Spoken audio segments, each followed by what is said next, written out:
Olá, este é o laccursos.com.br, eu sou o Rodrigo Belmonte e a gente vai conversar agora sobre Direito Administrativo Revisão, aula número 5, revisão do INSS, aula número 5.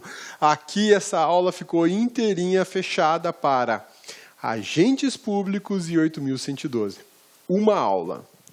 Prepara, vai cansar, vai doer o ouvido de tanto que este cabeçudo vai falar na sua orelha, tá bom? Beleza? É porque é uma matéria grande demais, né? Então, assim, não tinha como eu separar. Eu tive que juntar agente público e 8.112 e aí a gente vai descer a lenha para resolver essa parada do CESP para o INSS, tá bom? Vamos lá, revisãozinha, agentes públicos, obviamente, lei 8.112 na parada, tudo bom? Então, vamos lá.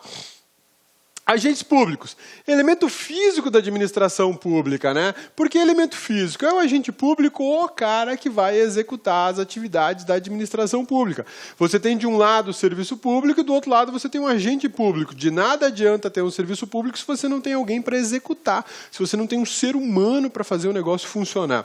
Tudo bem que em tempos aí de tecnologia, que a gente está vendo até robô falar já, ainda o agente público é necessário, é essencial para as atividades da administração pública. Expressão agentes públicos é usada no sentido amplo. Por que no sentido amplo? Porque eu tenho aí dentro da figura dos agentes públicos mais do que um simples servidor público. Eu posso encaixar como agente público ou agente político. Sim, presidente da República, senador, governador, prefeito. Também posso encaixar nesse conceito amplo o pessoal da iniciativa privada, que é a administração indireta. Por exemplo, empregados públicos da Caixa Econômica Federal, ou do Banco do Brasil, ou da Petrobras. Tá?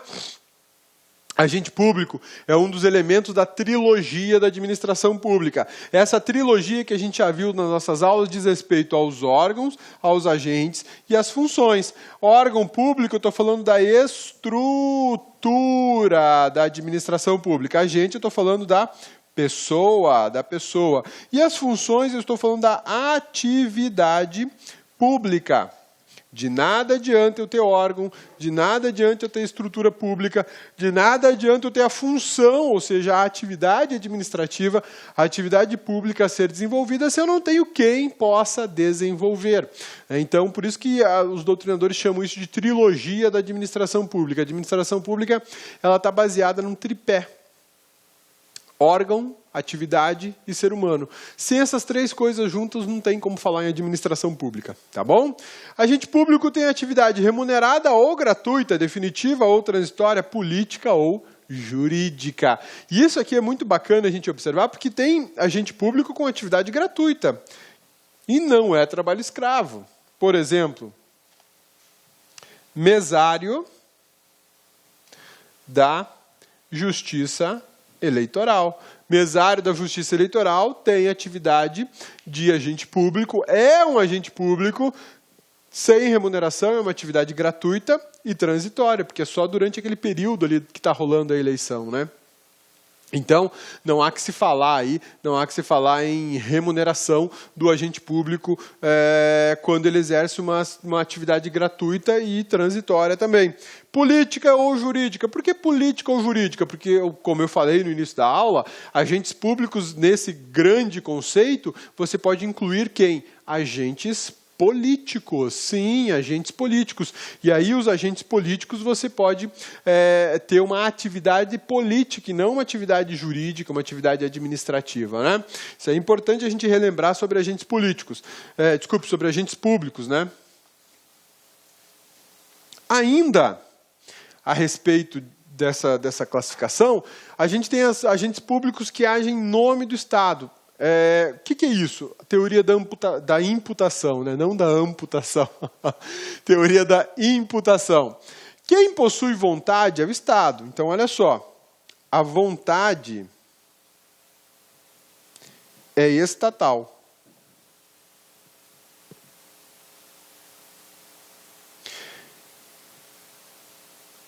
E o agente público age em nome do Estado, fazendo a vontade do Estado. Isso é imputação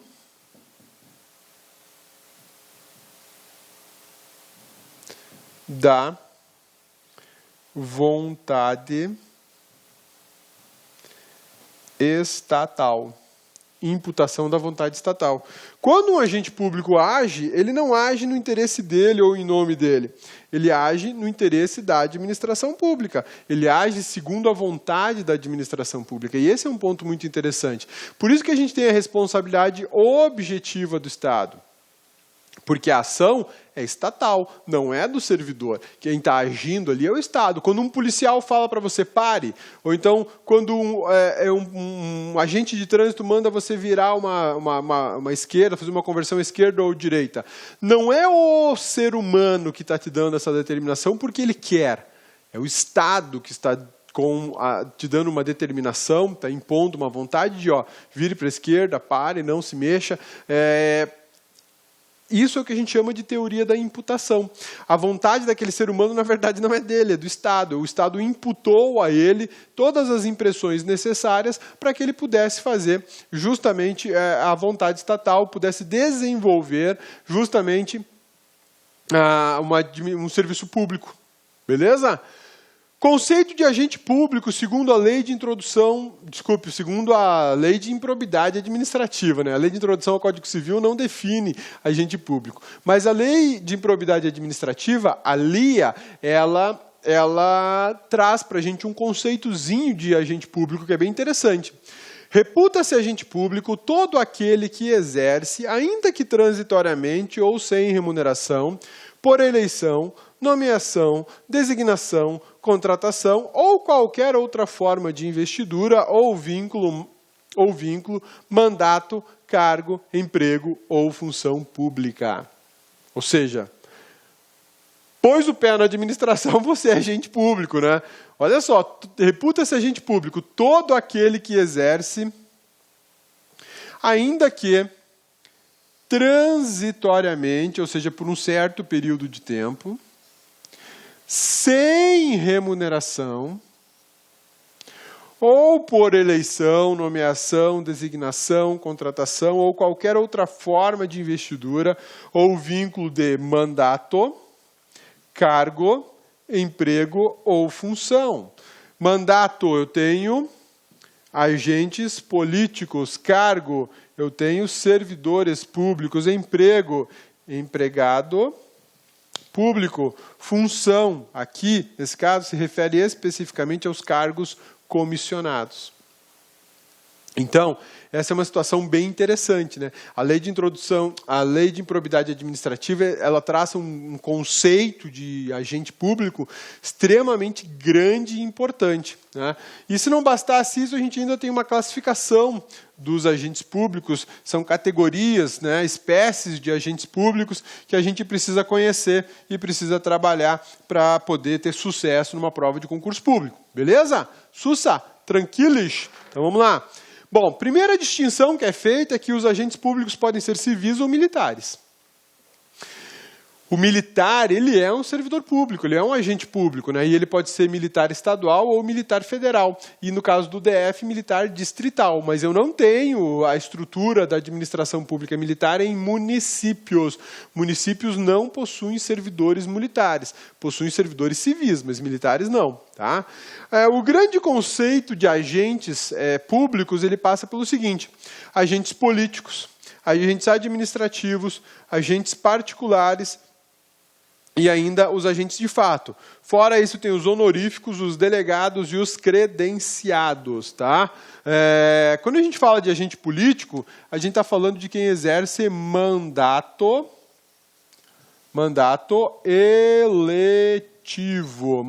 eletivo. Né? Presidente da República, o vice, governador, senador, deputados, prefeitos e ainda o vereador. Né? Esses aqui são agentes políticos. Tem mais alguém que eu posso incluir nessa classe de agentes políticos? Tem juízes, promotores,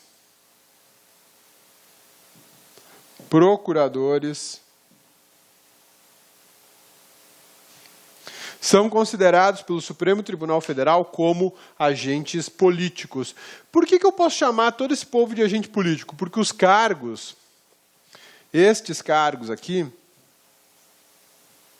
têm previsão direta na Constituição Federal de 88.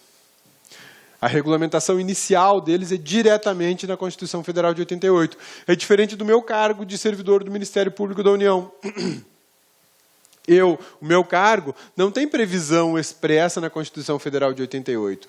Tem previsão expressa numa lei que criou esse cargo. Diferentemente desses aqui. Esses aqui, os cargos estão totalmente previstos na Constituição Federal de 1988, por isso eles são chamados de agentes políticos. Eles são também agentes que detêm independência nas respectivas atuações, e isso dá a eles uma outra característica que nós, servidores, não temos. O servidor público não tem independência, mal ele tem autonomia para executar aquilo. Gostou da super aula, top de linha? Quer continuar assistindo essa videoaula? Convido você a acessar nosso site, laconcurso.com.br, e fazer nosso curso completo de aulão de véspera do INSS 2016. Professor, o curso de aulão de véspera é exatamente isso. Nós aqui do Laconcurso, nós resolvemos inovar, nós resolvemos fazer algo diferente, algo que realmente vai te ajudar nessa reta final da sua preparação para o INSS 2016. Então, nós montamos um aulão de véspera muito especial para vocês, em duas partes, 2 blocos. Nós temos aí em torno de 45, 50 horas somente de exercício da banca do CESP, é o primeiro bloco, eu vou apresentar para vocês os professores já. E o segundo bloco, que é um suporte pedagógico de teoria dos principais assuntos que o CESP costuma cobrar. Ou seja, é um mini curso, é um aulão de véspera para aqueles alunos aí de reta final, aqueles alunos que começaram a estudar um pouquinho atrasados e, claro, também para aqueles alunos que já estão estudando e quer dar aquele up na sua preparação nessa corrida do INSS 2016, tá certo? Ó, vem comigo aqui. Olha, aqui no Laconcursos é o seguinte, meus amigos, aqui é o melhor custo-benefício da internet. Você pode pesquisar, pode procurar, conferir, comparar aí, pode fazer isso que você vai chegar a uma conclusão.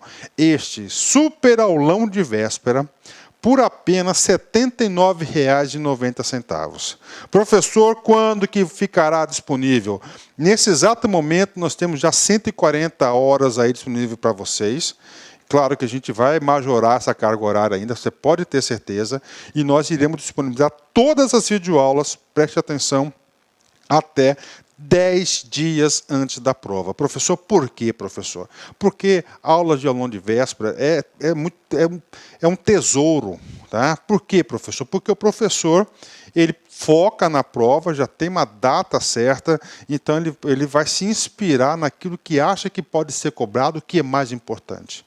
Então, o que acontece? Nós disponibilizamos com antecedência para que você assista 1, 2, 3, 4 vezes, quantas vezes você quiser, que esse conteúdo vai ficar na sua cabeça e lá no dia da prova vai ser sua felicidade. Prazo de acesso, 70 dias, você pode assistir quantas vezes quiser. Carga horária prevista desse super curso de aulão de véspera, olha só, mais de 150 horas. Eu digo mais porque tenho certeza que nós iremos ultrapassar 150 horas aí o nosso aulão de véspera, que está em gravação ainda. Banca do CESP, prova dia 15/5. Professor, como é que está a estrutura do aulão? Está o seguinte, olha só.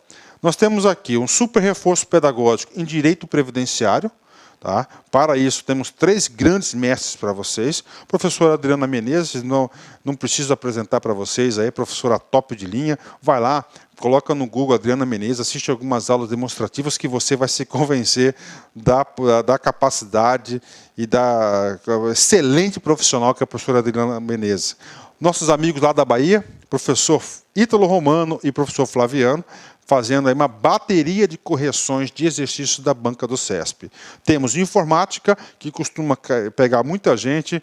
Essa revisão aqui de informática do Marcelo Leal são em torno de 6 horas e 30 minutos. E essa E essa revisão do Leal aí, eu falo para vocês, cara, tá muito pontual. Cheguei a assistir algumas aulas. Essa aqui você tem que assistir, cara. 1, 2 vezes aí para chegar lá na prova de informática, você fechar a prova, hein? Ok? Língua portuguesa, também calcanhar de Aquiles aí de muitas pessoas aí. O professor Sidney Martins tá gravando, já gravou a primeira parte, já disponibilizamos para vocês. Para as próximas 2, 3 semanas, vai gravar as outras 3 partes da aula do CESP. Administrativo e Constitucional, professor Constituição, professor cabeça aí, Rodrigo Belmonte, excelente profissional, e aquela matéria, aliás, que os alunos se preocupam muito, que é raciocínio lógico, matemática. Ó, Jefferson Fiel para vocês, oferecer com o professor Jefferson, já está preparando, serão 6 horas. Tá? 6 aulas de 1 hora do professor Jefferson Fiel, que vai gravar para vocês aí um super revisão. Meus amigos, minhas amigas, olha só, pesquise, compare, pega o nome desses professores, joga aí no YouTube, né? Joga no YouTube, faça uma pesquisa, assista um pouquinho das aulas dele, compare. Você vai chegar à conclusão que é um super time de professores. Resumindo, esse curso, vocês terão 4 módulos, tudo isso por R$ 79,90. Olha só, aulão de véspera do INSS, aqui você pode clicar e ver as aulas que já estão disponíveis. Este aulão de véspera está em gravação ainda, tá certo? Vou até colocar lá na descrição da aula em gravação. Já tem 29 horas de videoaulas para vocês, só de correção de exercícios com foco no CESP INSS 2016. Aqui faltam 100% constitucional, administrativo, informática e 3 aulas ainda do professor Sidney Martins. Garanto para vocês que nós chegaremos aí muito próximo de 50 horas. Professor, e outros 3 módulos? Outros 3 módulos são módulos de teoria, que nós estamos disponibilizando para vocês de suporte. Por exemplo, direito previdenciário, meu amigo. São 70 questões de 120. Resolvemos disponibilizar o módulo completaço da professora Adriana Menezes, que são de 39 horas para vocês. Papo sério com vocês, isso aqui vai fazer a diferença. Você quer passar, quer ficar competitivo, quer ter chance de disputar a vaga? Cara, obrigação sua, papo reto. Assistir pelo menos 2 vezes a aula da professora Adriana. Língua portuguesa, fizemos um resumo aí das principais aulas do professor Sidney Martins, 21 horas para a galera aí.